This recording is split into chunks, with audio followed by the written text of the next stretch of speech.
여러분 더위에도 늘 강건하시기를 바랍니다. 올여름이 역사상 가장 더운 여름이 되려고 하나 봅니다. 무더위 때문에 곳곳에서 슬픈 소식들이 자꾸 들려옵니다. 온열 질환 때문에 병원에서 진료받는 사람들이 나날이 늘어나고 있고, 심지어 목숨을 잃는 사람들도 많이 있습니다. 이렇게 더운 날에는 다 함께 쉬고 일을 좀 하더라도 좀 시원한 환경에서 하면 좋겠습니다만, 그렇지 못한 것이 우리들의 형편입니다. 40도 가까이 오르는 이런 뜨거운 날에도 땡볕 아래에서 일을 해야 하는 사람들이 참 많습니다. 그런 분들은 대부분 어쩔 수 없이 그런 일을 하는 사람들입니다. 다들 아시듯이 우리나라는 세계에서 가장 많이 일하는 나라 중에 하나입니다. 작년 통계에 따르면 OECD 국가들 중에서 우리나라가 세 번째로 일을 많이 하고 있습니다. 그러니 여름에도 쉬지를 못합니다. 우리나라에서 지난 6월부터 주 52시간 근무 제도가 시행이 됐습니다.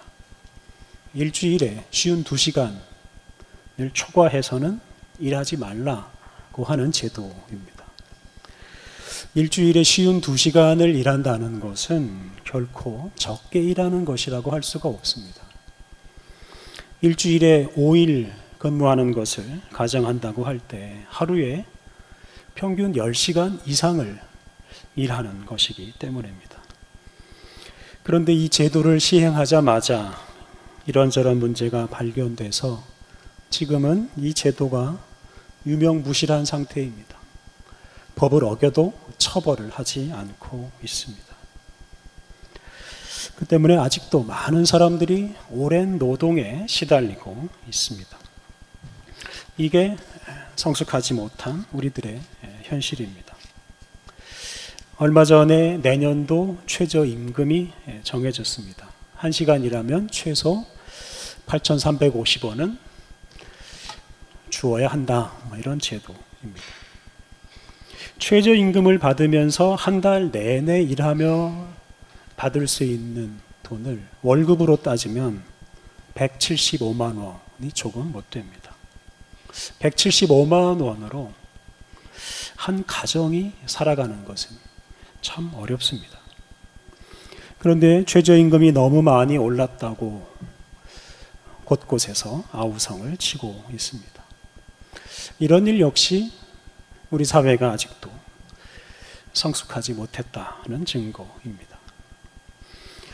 사실 우리 사회 구성원들이 다 인간답게 살기 위해서는 근무 시간은 더 많이 줄어야 되고 최저임금은 더 많이 올라가야 합니다.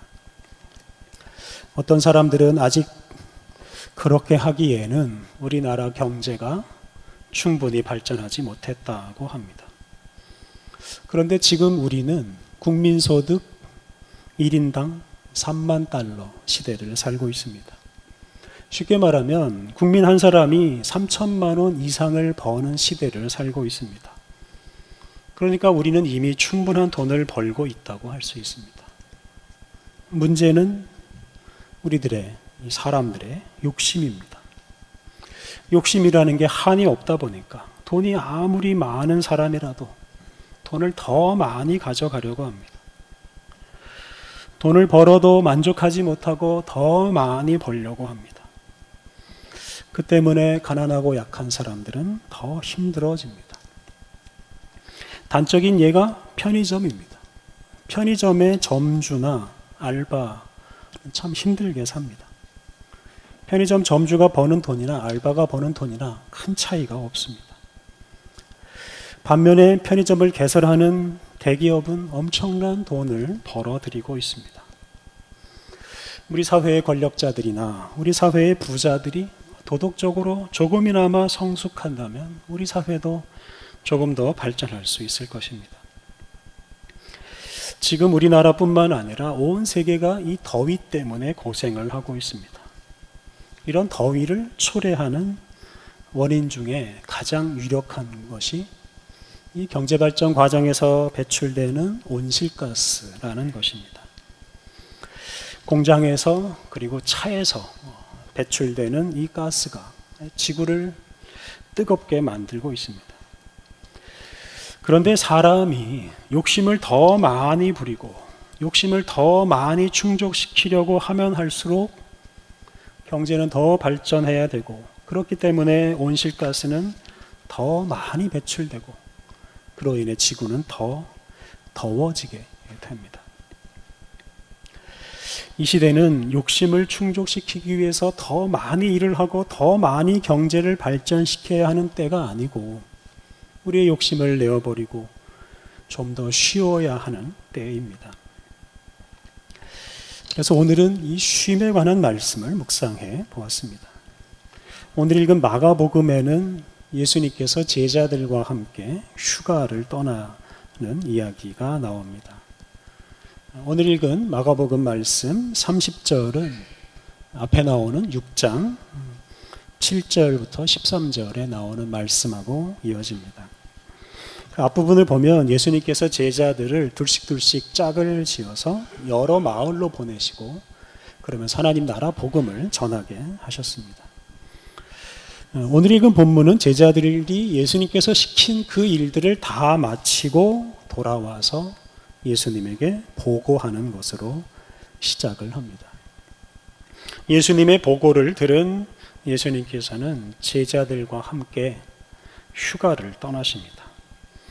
오늘 읽은 본문 31절 32절 제가 다시 한번 읽겠습니다. 이르시되 너희는 따로 한적한 곳에 가서 잠깐 쉬어라 하시니 이는 오고 가는 사람이 많아 음식 먹을 겨를도 없음이라. 이에 배를 타고 따로 한적한 곳에 갈새. 복음 전도 여행을 마치고 돌아온 제자들에게 예수님께서는 한적한 곳으로 가서 잠깐 쉬라고 말씀하셨습니다. 이 당시 예수님이 계셨던 곳에는 많은 사람들이 들락거리고 있었습니다. 그리고 예수님은 그 사람들을 가르치고 돌보시느라고 음식 먹을 겨를도 없었습니다. 예수님은 힘든 전도 여행을 마치고 돌아온 제자들이 이렇게 사람이 많이 북적거리는 곳에 있으면 제대로 쉴 수가 없기 때문에 제자들에게 따로 한적한 곳으로 가서 쉬라고 하신 것입니다. 그러자 제자들은 자기들만 간 게 아니라 예수님과 함께 배를 타고 그 바쁜 일상에서, 그 바쁜 일터에서 벗어나서 한적한 곳으로 떠납니다. 배를 타고 갈릴리 호수를 건너면서 정말로 모처럼 예수님과 제자들은 휴식을 취할 수가 있었을 것입니다. 복음서를 보면 예수님께서 한적한 곳으로 가셨다는 말씀이 자주 등장합니다. 우리들은 예수님은 휴가 없이 바쁘게 사셨을 것이라고 생각하기 쉽습니다만, 예수님은 틈나는 대로 한적한 곳에서 혼자서 시간을 보내시고 그리고 기도하셨습니다. 오늘 우리가 읽은 이 마가복음 두 구절 사이에 있는 46절을 보면 예수님께서 5천 명을 먹이신 사건 이후에 혼자서 산으로 가셔서 기도하셨다는 말씀이 나옵니다. 쉰다는 건 일을 잠시 중단하는 것입니다. 그런데 힘이 있으면서도 하던 일을 중단하면 그 사람은 게으르다라는 비난을 받을 수가 있습니다. 오늘 본문에서 지금 사람들이 예수님을 끊임없이 찾아오고 있습니다. 그런데 예수님은 그런 사람들을 뒤로 하고 제자들과 함께 한적한 곳으로, 사람이 없는 곳으로 가시고 있습니다. 이런 예수님의 행동에 대해서 얼마든지 비난할 수가 있습니다. 예수님의 도움을 요청하는 사람들이 많이 줄을 서 있는데 그런 사람들을 다 뿌리치고 제자들과 함께 여행을 가는 것에 대해서 우리들도 비난할 수가 있습니다. 이런 비난이 있기 때문에 이게 쉬려면, 일을 중단하려면 용기가 필요한 것입니다. 예수님은 수많은 사람들이 끊임없이 당신을 찾아오는 이런 상황에서도 한적한 곳에서 제자들과 함께 쉬기 위해서 또는 기도하기 위해서 용감하게 하던 일을 중단하셨습니다. 그만큼 이 한적한 곳에서 쉬고 기도하는 것이 중요하다는 뜻이기도 합니다. 열심히 일만 하다 보면 일의 노예가 될 수 있습니다. 건강을 잃어버릴 수도 있습니다. 일하는 목적을 잃어버리고 그냥 맹목적으로 살아갈 수도 있습니다. 그렇게 되면 일을 아무리 많이 해도 의미를 찾지 못하게 됩니다. 단지 돈 버는 기계가 될 수도 있습니다. 인생의 목적과 의미를 모른 채 일만 하면 일을 하면 할수록 깊은 허무에 빠져들 수 있습니다. 범죄에 빠져들 수도 있고 가정이 무너질 수도 있습니다. 우리 주변에 일은 열심히 하지만 삶에는 열매가 없는 사람들 참 많이 있습니다. 이 세상에서 단지 소비하기 위해서 돈을 버는 것처럼 어리석은 일이 없습니다. 좋은 물건을 사기 위해서, 멋있는 구경을 하기 위해서 오랜 시간 일하는 것은 어리석은 일입니다. 욕심을 줄이고 소비를 줄이면 많은 시간 쉴 수 있습니다. 그리고 그 쉼을 통해서 인생의 의미와 방향을 찾아갈 수 있습니다. 우리가 쉬는 것을 인생의 아주 중요한 부분으로 여기고 쉼을 추구할 때 우리가 의미 있고 제대로 된 인생을 살아갈 수 있습니다. 만약에 예수님께서 쉬지 않고 계속 일만 하셨더라면 아마 예수님은 더 빨리 유명해지고 더 많은 사람들의 추앙을 받게 되었을 것입니다. 그리고 그로 인해서 예수님의 힘, 예수님의 권력은 더 많아졌을 것입니다. 예수님께서 종교 권력자가 되고 그러면서 십자가로부터 점점 멀어질 수도 있었을 것입니다.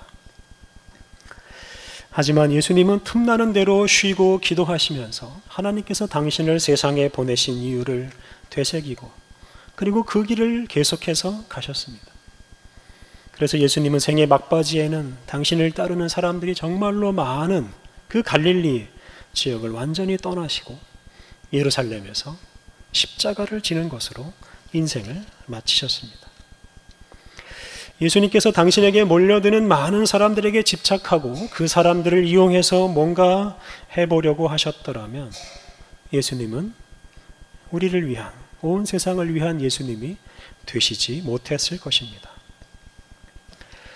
사랑하는 성도 여러분, 여러분은 지금 잘 살고 계십니까?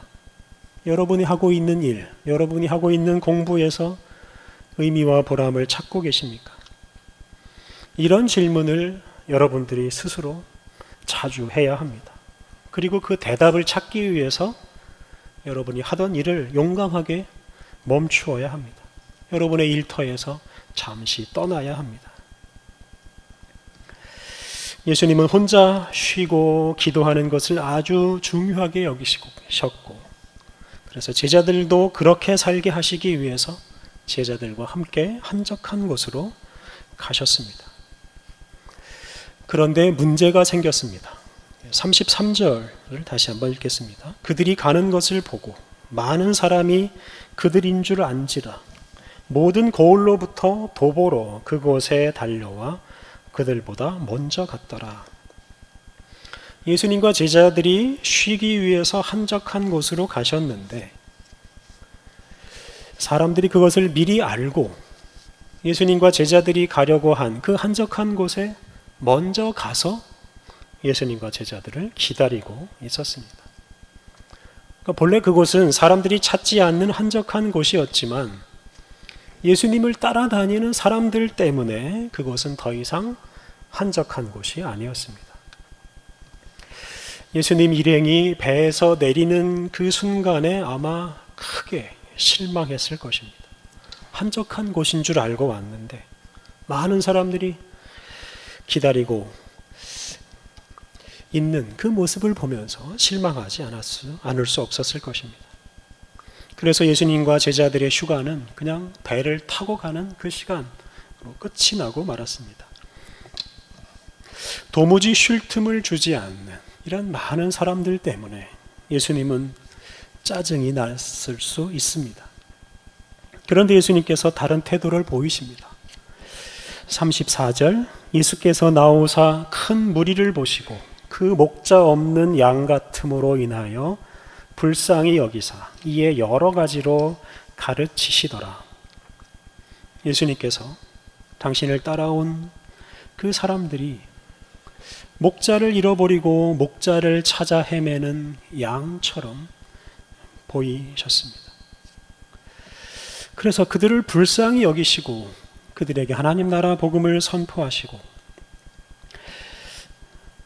그들에게 하나님 나라 자녀가 되는 권세를 얻게 하셨습니다. 그래서 예수님과 제자들은 휴가지에서 다시 일을 시작하신 셈입니다. 목자가 없는 양은 결코 쉴 수가 없습니다. 목자를 잃어버린 그 불안한 마음 때문에 쉴 수가 없고 먹을 것과 마실 것을 찾지 못해서 쉴 수가 없습니다.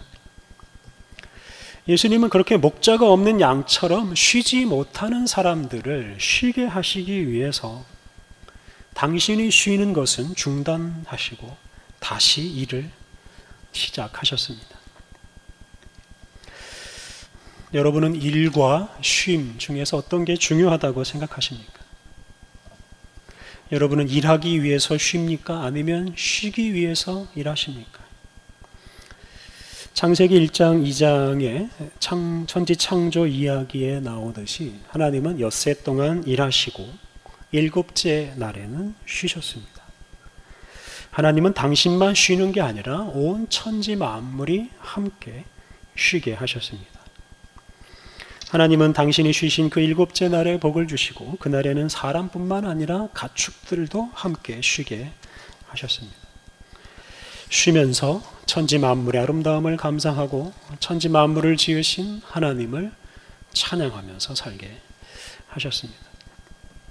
이렇게 하나님은 당신과 함께 온 피조물이 모든 염려를 내려놓고 쉬게 하셨습니다. 쉬면서 찬양하고 감사하며 살게 하셨습니다. 요한계시록 마지막 부분을 보면 천지 만물이 새로워진 다음에 모든 사람 또 모든 피조물이 함께 잔치를 벌이는 것으로 요한계시록이 끝납니다. 그게 성경의 끝입니다. 이 세상의 마지막에는 쉼과 잔치가 있을 것을 예고하는 것입니다. 그래서 이 쉼이라는 것이 결국 우리 인생과 이 세계의 궁극적인 상태입니다. 그리고 예수님은 그런 궁극적인 인류의 상태, 그 궁극적인 목적을 위해서 일하셨습니다. 온 세계 모든 피조물이 다 쉬게 하시기 위해서 예수님은 일하셨고 또한 당신의 제자들을 불러서 함께 그 일을 하게 하셨고 또한 우리들도 예수님의 제자로서 온 세상 모든 사람들이 만물이 쉬는 그런 세상을 위해서 일하게 하셨습니다.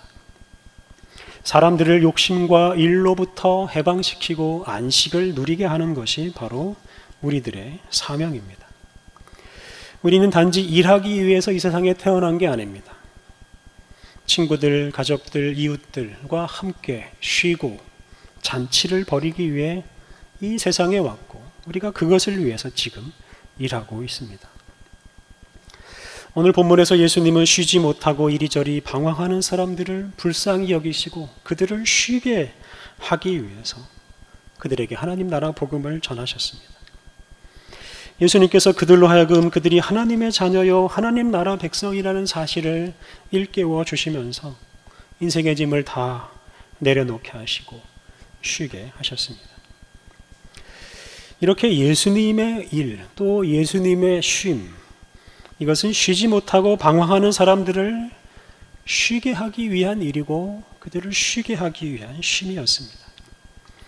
다른 사람들과 함께 쉬기 위해서 개인적으로 쉬기도 하고 일하기도 하는 것이 바로 우리들이 이 세상을 살아가는 이유입니다.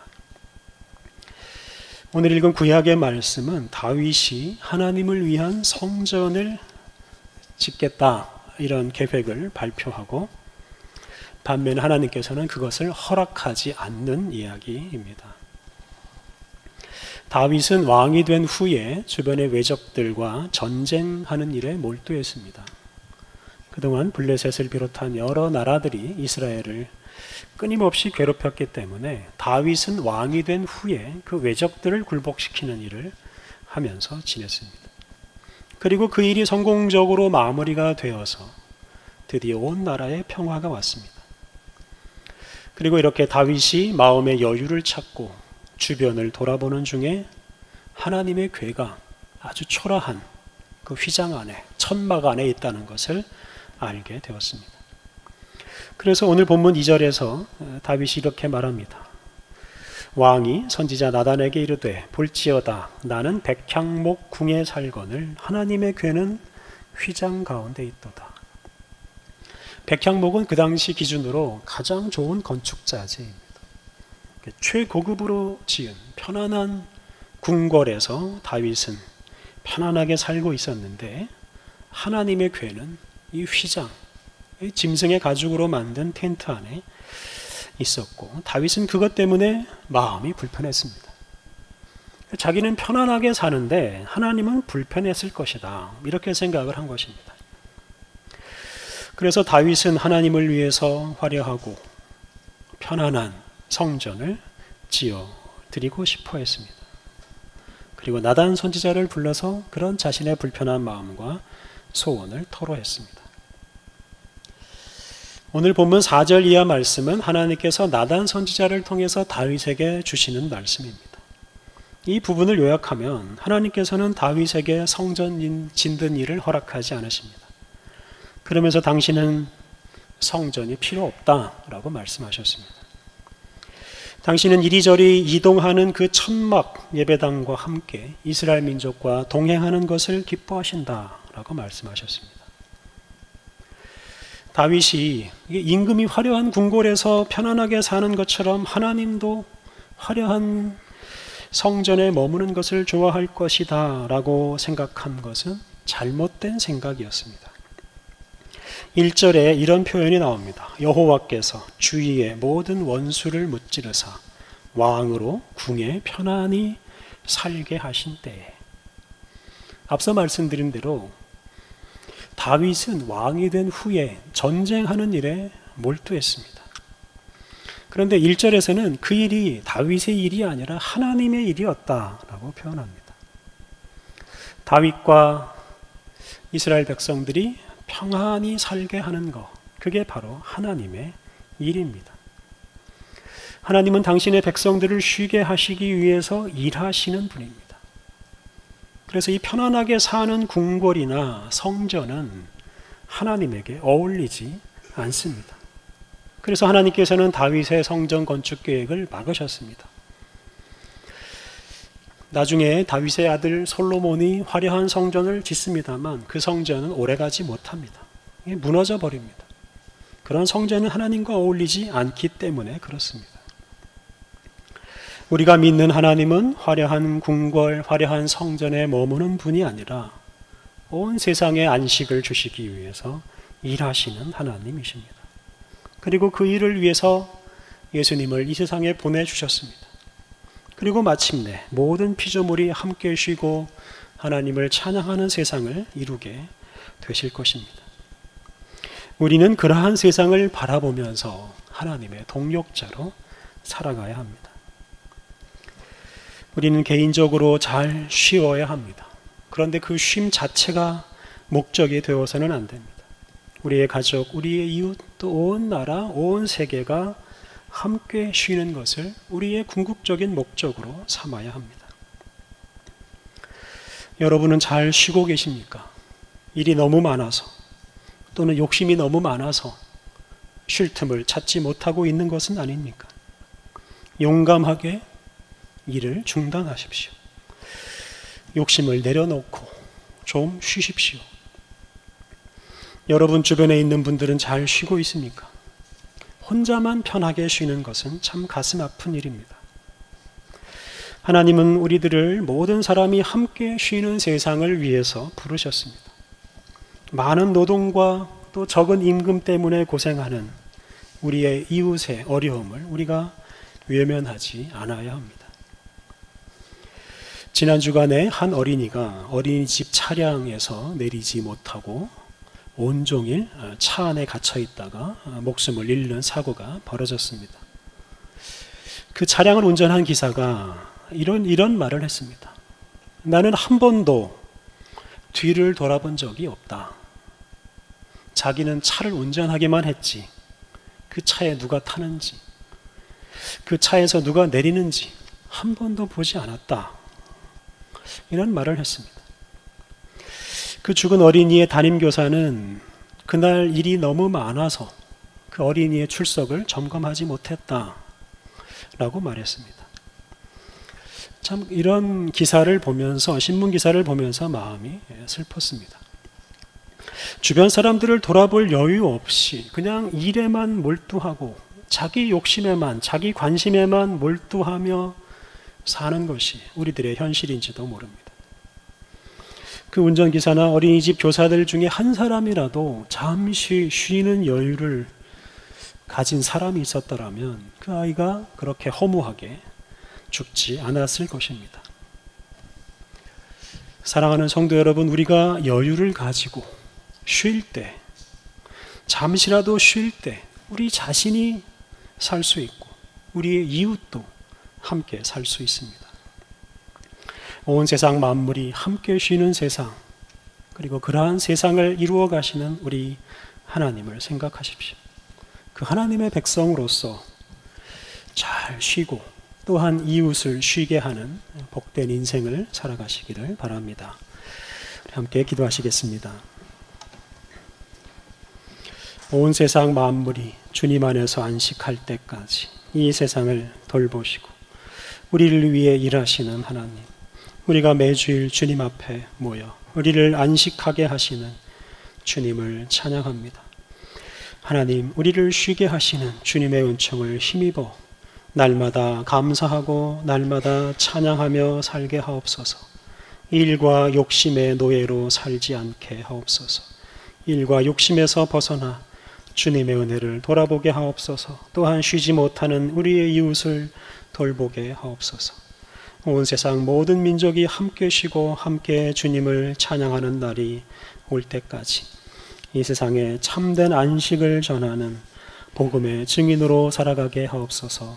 예수님의 이름으로 기도드립니다. 아멘. 주신 말씀